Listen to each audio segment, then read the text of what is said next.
teman-teman semua. Perkenalkan, nama aku Sarah Judith, biasa dipanggil Sarjud. Kali ini di konten pertama Demokrasi kita bakal ngadain apa ya, lupa apa sih? Ngapa-ngapa.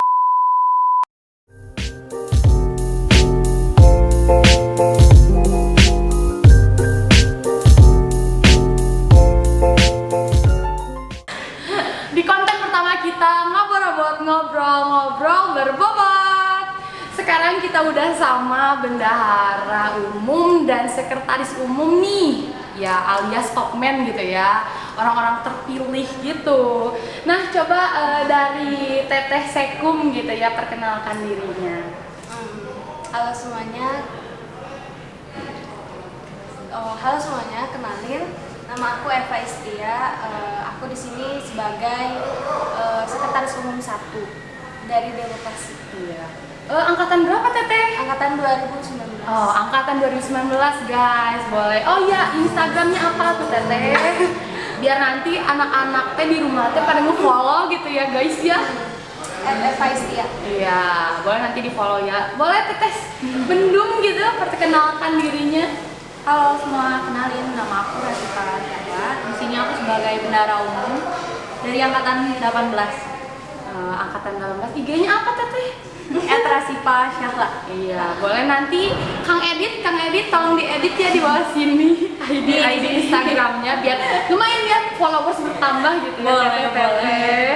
Oh iya, untuk jadi topman gitu ya, orang-orang terpilih di Demokrasi, gimana sih perasaan kalian gitu sudah menjadi topman sejauh ini?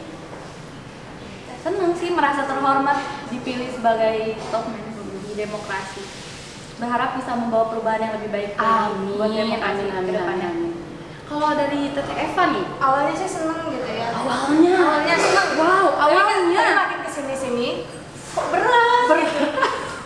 Terus waktu periode kemarin Demokrasi itu sempat redup gitu. Jadi topman sekarang itu berusaha buat ngehidupin lagi Demokrasi, buat PR banget buat iya, kita ya. betul, PR banget. Berarti di bebannya tuh ada di periode sekarang gitu ya? Betul, Bisa dibilang kayak gitu. Sebenarnya beban atau enggak tuh tergantung sama anggotanya sendiri sih ya. Kita kerjasamanya mau bagaimana buat membawa Demokrasi lebih baik lagi ke depannya. Balik lagi ke anggota sih, emang PR kita bersama, bukan buat kita para topman aja. Iya, betul. Tapi sejauh ini gimana? Udah ada miskom sedikit gitu atau clash Drama sedikit kayak gitu pasti ada drama perorganisasian gitu kan. Justru kalau organisasi nggak ada drama, Nggak itu seru, rame, iya, nggak rame. Nggak asik ya. Wah, berarti sejauh ini udah lumayan, udah kerasa gitu ya. Suka dukanya menjadi orang-orang pilihan alias topman gitu ya. Oke, kalau misalkan untuk dari topman sendiri gitu ya, untuk hubungan keluar, maksudnya eksternal ormawa lain gitu di Unisba kayak gimana tuh? Sebenarnya gara-gara COVID sekarang gitu ya, hubungan kita tuh nggak terlalu gimana ya, bilang deket enggak ya. Paling kita ketemu cuma di Zoom Iya. gitu ya, cuma kayak kenal Terbatas sih sekarang sebatas kegiatan. oh ini teh ini, oh ini kang ini Iya. gitu. Jadi kita nggak bahkan kadang ada yang nggak kenal gitu sama sekretaris gitu. Jadi kayak ya kurang menurut aku mah kalau sama orang lain akibat pandemi inilah. Iya. Berarti lumayan agak keganggu juga ya. Banget, keganggu banget. Aktivitas berorganisasi di saat pandemi kayak gini tuh. Oke, tapi kalau misalkan untuk hubungan kayak untuk program kerja kah atau kegiatan kerja kah, aktivitas kerja gitu, ada berkesinambungan nggak sih sama ormawa lain gitu? Sebenarnya sih ada gitu ya, cuma kita kan punya 3 divisi nih. Ya. Tapi itu lebih kayak gimana ya, hubungan sama ormawa itu lebih ke antar divisinya gitu. Kalau aku sebagai sekum itu cuma kayak memfasilitasi aja gitu. Misalnya nih contohnya ada dari divisi litbang, proker, LSDF gitu. Rencananya mereka pasti rencana mau bekerja sama sama ormawa lain gitu. Tapi masih rencana ya, Masih rencana, berarti belum terrealisasikan Oh, gitu. iya. Doain aja semoga lancar. Amin. Teman-teman semua juga di rumah tolong doain ya biar semua program kerja dan aktivitas kerja di demokrasi itu terjalankan dengan lancar dan sukses gitu ya. Amin. Oh ya, untuk menjadi sekretaris umum dan bendahara umum ada kesulitan-kesulitan tertentu nggak sih dalam sistem berhubungan dengan antara sekretaris divisi atau bendahara? Nggak ada bendahara divisi ya kalau Nggak di ada. demokrasi, langsung ke bendahara umum. Itu untuk kayak gitu gimana sih? Aku dulu ya. Kalau dari Sekum sendiri pasti sulitnya ke itu ya, kayak ke masing-masing anggotanya gitu. Jadi anggota sama Sekum tuh sebenarnya berhubungannya karena misalnya mereka punya keluhan. Sebelum nyampe ke ketua, mereka itu ke Sekum dulu gitu. Dari Sekum baru disampaikan ke ketua dan wakil ketua gitu. Cuma kesulitannya itu karena anggota-anggota di demokrasi ini nggak terbuka gitu. Pas ditanya, nggak kenapa-napa teh gitu. Jadi kayak mereka tuh pengen dirangkul, tapi begitu dirangkul mereka nggak terbuka gitu. Jadi kita nggak tahu permasalahan mereka itu ada di mana gitu. Bahkan kayak namanya miskom itu tuh sering banget gitu.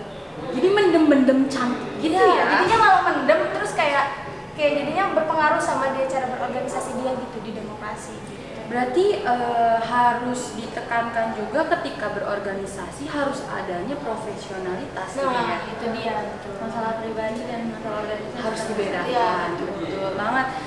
Terus kalau misalkan untuk teknis teknis berjalannya kesekretariatan gitu dari sekretaris umum sendiri kayak gimana tuh? Misalkan jalan kayak mau menyalurkan proposal gitu atau laporan pertanggungjawaban gitu. Kalau itu misalnya salah satu divisi kita ambil contoh divisi diklat gitu. Mereka punya proker yang mendekat itu seperti webinar. Nah itu nanti proposal mereka itu setelah selesai dibuat mereka ke Sekumin dulu nih. Nanti dari Sekum diperiksa apakah ada revisi atau enggak gitu. Nanti kalau nggak ada revisi kita balikin lagi ke sekretaris itu gitu. Nanti setelah itu mereka balik lagi ke Sekum, kalau dirasa udah cukup nanti dari Sekum dikasih ke sekretaris DAM gitu. Berarti ada hubungan ke atas juga gitu ya, berarti betul, ke betul. DAM juga. Jadi DAM itu kayak dari Sekum udah direvisi, sama DAM itu bisa aja nanti direvisi lagi. Ada kemungkinan kayak gitu ya. Jadi untuk sekretaris divisi nih jangan kesel kalau misalkan ada revisian karena itu sudah seharusnya formatnya seperti itu ya, Wajib diikuti. ada kesalahan harus aja. diperbaiki sih. Iya. Supaya maksimal gitu ya. Kalau misalkan dari bendahara umum sendiri gitu untuk teknis pelaksanaan keuangan di dalam demokrasi sendiri gimana? Untuk pemasukan demokrasi sendiri itu dapat dari uang kas per bulannya. Kita bayar uang kas tuh ditarget sebulan 10.000 per orangnya. Kita bayaran juga lewat media transfer karena kan sekarang kondisi juga sudah tidak memungkinkan buat kita ketemu langsung. Cuman ada kayak acara tertentu aja paling dicuri-curi buat bisa bayar uang cash gitu. Berarti lumayan tricky juga ya untuk keuangannya. Karena masalah uang tuh sensitif ya sebenarnya. Betul banget. Transfer juga kan butuh biaya Iya. ada pengorbanan lagi gitu di samping buat bayar uang kas sendiri. Betul.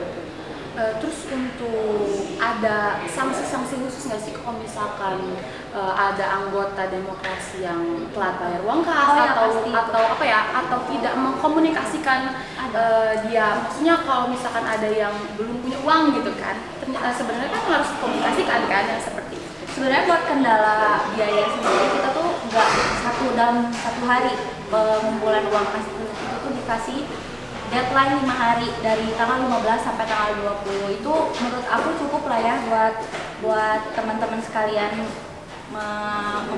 mengkoordinasikan keuangannya sendiri gitu ya.